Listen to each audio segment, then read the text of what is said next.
માતાજીના દર્શન માટે તમે જ્યારે આવો છો ત્યારે હાઈવેથી તમે જ્યારે અંદર આવો એટલે સ્કંદાવેલ નામનું એક ટાઉન છે, નાનું ગામ છે, એના માટે ત્યાંથી લેફ્ટ લઈ લેવાનો હાઈવેથી. પણ અહીંયા તમે આવશો તો તમને ખરેખર માતાજી અહીંયા બિરાજમાન છે એવું 100% તમને ફીલ થશે. ઉઠી ગયો છું અને માતાજીના મંદિરે પહોંચી આવ્યા છે. તો ત્યારે હાલીને જાય છે, થોડું ઘણું આમ પહાડ પર ચડવાનું આવે છે અને અમે ગાડી જો અહીંયા પાર્કિંગ કરી દીધી છે.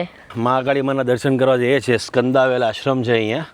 1973માં આશ્રમની સ્થાપના થઈ હતી અને મહાકાળી માનું મંદિર અહીંયા છે. તો ઉપર જઈ રહ્યા છે અમે. અને મહાકાળી માતાનું જે મંદિર છે શ્રી શક્તિ માતા ટેમ્પલ એ 1991માં બન્યું હતું. 1991થી અહીંયા માતાજીના દર્શન કરવા લોકો આવે છે. બહુ સરસ જગ્યા છે. થોડું એવું ચાલવાનું છે, બહુ વધારે ચાલવાનું નથી.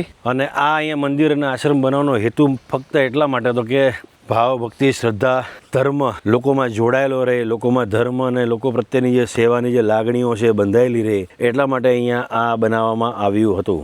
અને અહીંયા જે માતાજીની મૂર્તિ છે, મહાકાળી માતાની મૂર્તિ છે, એ આશરે 6 ફૂટ ઊંચી છે. આમ એટલે માતાજીના તમે દર્શન કરવા આવો ત્યારે તમને ખરેખર અહીંયા એમ લાગશે કે આ બહુ પીસફુલ જગ્યા છે અને માતાજી અહીંયા સાક્ષાત હોય એવું તમને અનુભૂતિ થશે.